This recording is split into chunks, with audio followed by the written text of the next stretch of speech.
आप सब लोगों को मेरा नमस्कार। Mister Abhimanyu Munjal, mister Shubhrakant Panda, mister Banamali, mister Rajiv Bajaj, Jasmine, सबसे पहले आप सब लोग आज समय निकाल के आज इस मीटिंग के लिए हमारे साथ जुड़े हैं, इसके लिए मैं तहे दिल से आप सब लोगों का शुक्रिया अदा करता हूँ।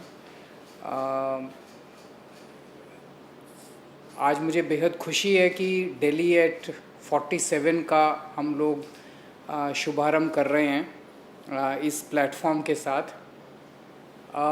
इस साल बजट के जब हमने असेंबली में बजट प्रेजेंट किया था तो इसकी एक छोटी सी रूपरेखा हम लोगों ने असेंबली में प्रेजेंट की थी कि किस तरह से दिल्ली चूँकि देश की राजधानी है, एक तरह से जो भी पूरी दुनिया भर से लोग आते हैं तो सबसे पहले दिल्ली होके फिर बाकी देश के अंदर जाते हैं। दिल्ली से लोग देश को देखते हैं दिल्ली के थ्रू। तो दिल्ली एक ऐसी जगह है जहाँ पे जो एक सबके लिए एक मैटर ऑफ प्राइड है। हमें दिल्ली को एक ग्लोबल सिटी की तरह डेवलप करना है। आज हम अपने घर में बैठे हैं तो हम कह सकते हैं कि हम ये नहीं कह सकते कि दिल्ली के अंदर बहुत सारी चीज़ें ठीक हैं। हमें दिल्ली के अंदर बहुत सारी चीज़ों को अभी एड्रेस करना है, बहुत सारी प्रॉब्लम्स को अभी ठीक करना है। तो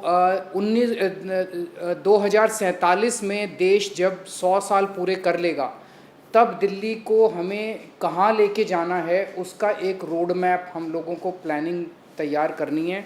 उस पॉइंट ऑफ व्यू से हम लोगों ने इस बार बजट में एक विज़न रखा था और उसके लिए एक बजट भी रखा था ताकि उस दिशा के अंदर काम शुरू हो सके।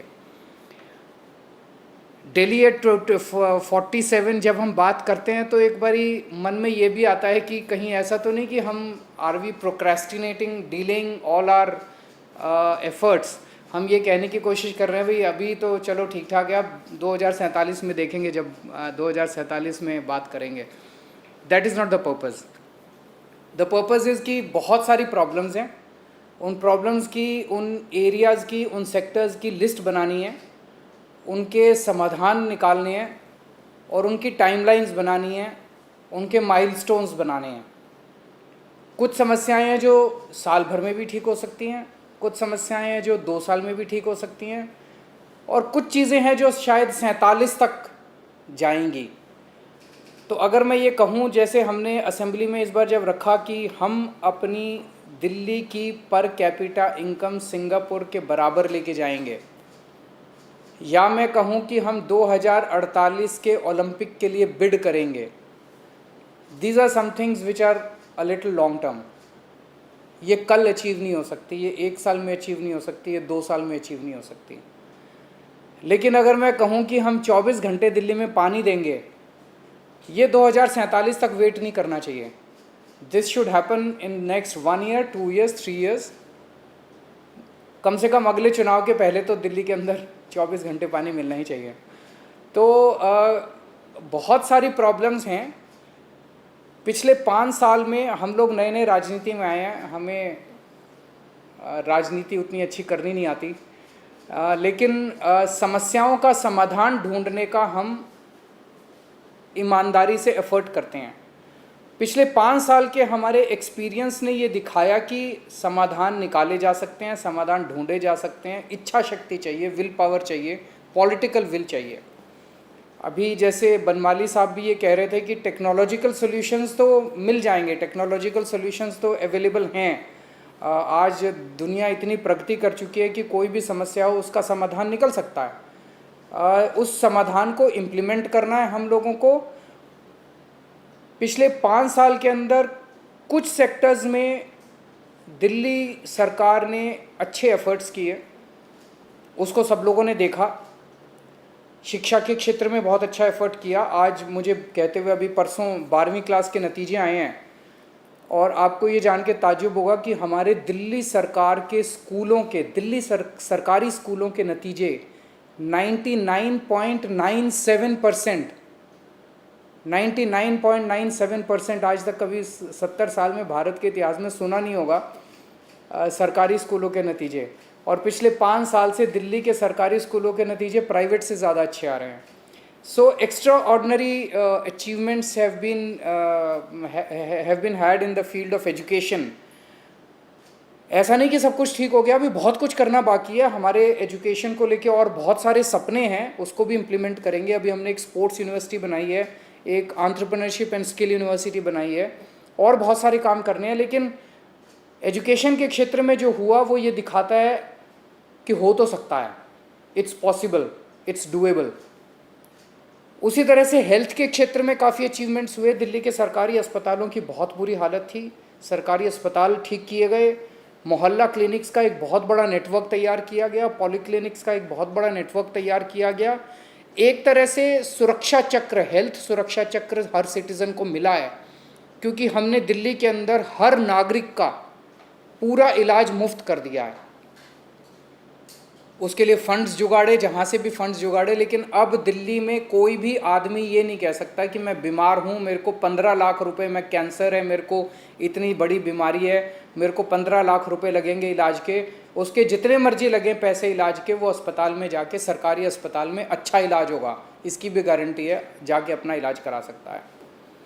हमने इलेक्ट्रिसिटी के क्षेत्र में बहुत शानदार काम किया। मेरे को याद है 2015 में हमारी सरकार बनी थी, और 2014 की गर्मियां मुझे याद हैं, जब 7-7, 8-8 घंटे के पावर कट लगते थे दिल्ली के अंदर। आज दिल्ली में 24 घंटे बिजली आती है, और इसमें हमने बिजली कंपनियों के साथ मिलके, वही बिजली कंपनियां हैं, सेम है, it's just that political will आज है।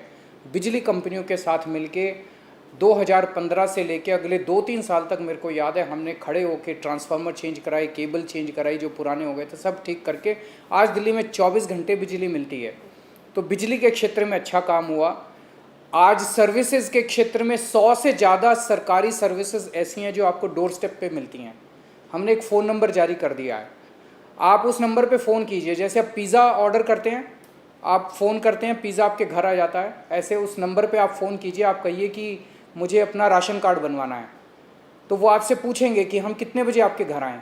आप अपना टाइम बता दीजिए जो आपको सूट करे, वो आपके घर आएंगे और आपके घर आके आपका राशन कार्ड बना के जाएंगे। आपको दफ्तर जाने की ज़रूरत नहीं है, आपको दफ्तर से छुट्टी लेने की ज़रूरत नहीं है, आपको लाइन में खड़े होने की ज़रूरत नहीं है, आपको दलाल को पैसे देने की ज़रूरत नहीं है, आपको घर आके door step delivery of services करके जाएंगे। दिल्ली सरकार के जो फाइनेंसेस थे, उन फाइनेंसेस को ठीक किया। CAG की पिछले साल रिपोर्ट आई है जिसमें लिखा है कि Delhi government is the only government in the country, state government in the country, जो प्रॉफिट में चल रही है, जो लॉस में नहीं चल रही है। हमारी सरकार लॉस में नहीं चल रही है, अब हम प्रॉफिट में चल रहे हैं, दिल्ली सरकार प्रॉफिट में चल रही है। तो हमने एक प्रोजेक्ट के अंदर, चाहे उसको टेक्नोलॉजी यूज़ करके या फाइनेंशियल स्ट्रक्चर यूज़ करके, ईमानदारी से सरकार चल रही है। हमारी नीयत अच्छी थी, इसलिए हर प्रोजेक्ट के अंदर हमने पैसे बचाए हैं, और उस तरह से हमने सरकार को एक तरह से फाइनेंशियली सस्टेनेबल और अकाउंटेबल बनाया है। बहुत सारी चीज़ें करनी बाकी हैं जिसके ऊपर अभी काम चल रहा है। दिल्ली की सड़कें चौड़ी तो बहुत हैं लेकिन अच्छी नहीं हैं, वो ठीक से डिज़ाइंड नहीं है। उन सड़कों को यूरोपियन स्टैंडर्ड्स का हम बनाना चाहते हैं, तो हमने 500 किलोमीटर की सड़कों का पहला लिया है, उसके बाद और आगे जाएंगे। धीरे धीरे करके हम दिल्ली की सारी सड़कों को हम चाहते हैं कि वो यूरोपियन स्टैंडर्ड्स की बने। दिल्ली के अंदर पानी की ठीक वो नहीं है। दिल्ली में हम पानी चाहते हैं कि 24 घंटे पानी आना चाहिए, और जैसे यूरोपियन कंट्रीज़ में होता है कि हम अगर टूटी खोलें तो उसमें से पीने का पानी, सीधे पीने का पानी आना चाहिए। ट्रांसपोर्ट को ठीक करना है, दिल्ली का ट्रांसपोर्ट सिस्टम, उसके ऊपर काम कर रहे हैं। जैसे अभी जैस्मिन ने बताया कि हमारा एफर्ट है कि पूरा का पूरा ट्रांसपोर्ट जो है वो इलेक्ट्रिक व्हीकल्स के अंदर कन्वर्ट हो। बहुत बड़े स्केल के ऊपर दिल्ली में लेक्स डेवलप की जा रही हैं। बहुत सारी लेक्स, पुरानी ज़माने में लेक्स होती थी, अब वो पूरी एनक्रोचमेंट हो गई है उसके अंदर। वो सारी एनक्रोचमेंट साफ़ करके अब बहुत सारी लेक्स को दिल्ली के अंदर डेवलप किया जा रहा है। एक बहुत बड़ा प्रोजेक्ट है जिसमें दिल्ली के अंदर पार्क्स एंड गार्डन्स बनाए जा रहे हैं। उसको लोकल कम्युनिटीज़ के साथ, RWAs के साथ उनको इन्वॉल्व करके बहुत बड़े स्केल के ऊपर पार्क्स एंड गार्डन्स डेवलप किए जा रहे हैं। स्पोर्ट्स में जैसे मैंने कहा कि स्पोर्ट्स यूनिवर्सिटी हम लोगों ने बनाई है, और स्पोर्ट्स यूनिवर्सिटी का हमारा मेन मकसद यही है कि एक तरफ ज़्यादा से ज़्यादा पॉपुलेशन को स्पोर्ट्स में इन्वॉल्व करें, और प्लेयर्स तैयार करें कि अगली बार हम ओलंपिक में और इंटरनेशनल लेवल पे हमारे खिलाड़ी ज़्यादा से ज़्यादा मेडल लेके आ सकें। दिल्ली हमारी एक तरह से प्राइड है, दिल्ली देश की राजधानी है, लेकिन अगर आप दिल्ली में आएँ तो दिल्ली इतनी गंदी है, इतनी गंदगी है चारों तरफ, उसको साफ़ करना है, सॉलिड वेस्ट मैनेजमेंट पे काम करना है। It's not a rocket science, it can be done. आप इंटरनेशनल टेंडर दीजिए, आपके पास ढेरों कंपनी आ जाएंगी जो दिल्ली को साफ़ करने के लिए तैयार हैं।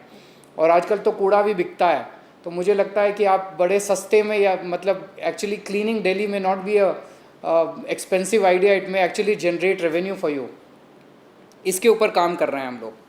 हवा को साफ़ करना है, पोल्यूशन है बहुत ज़्यादा, वाटर पोल्यूशन है, एयर पोल्यूशन है, उसके ऊपर काम करना है, यमुना को साफ़ करना है। तो बहुत सारे काम हम लोगों को करने हैं, वो हम अकेले नहीं कर सकते, ये बहुत बड़ा काम है। इसमें आप सब लोगों का सहयोग चाहिए, उसमें सिटीजन्स का भी सहयोग चाहिए, उसमें कॉरपोरेट सेक्टर का भी सहयोग चाहिए। और अभी हमने कोरोना में देखा, कोरोना कितनी बड़ी महामारी थी। दिल्ली की इसलिए तारीफ हो रही है कि दिल्ली में हम लोगों ने सबको साथ लेके काम किया, और स्पेशली कॉरपोरेट सेक्टर का हमें बहुत सहयोग मिला। हमने जिसको भी फ़ोन उठा के फ़ोन किया कि हमें इतने सिलेंडर चाहिए, I am very happy to inform you कि किसी भी ग्रुप ने, किसी भी कॉरपोरेट ग्रुप ने हमें मना नहीं किया। सब लोगों ने सहयोग किया, बहुत सारे, इट्स अ लॉन्ग लिस्ट, बहुत सारे लोगों ने सहयोग किया। तो तब हमें ये लगा कि अगर हम सब लोग मिल जाएं, अगर कोरोना जैसी बीमारी से डील कर सकते हैं तो ये वाले सारे सेक्टर्स को भी ठीक कर सकते हैं, हम सारे मिलके ठीक कर सकते हैं।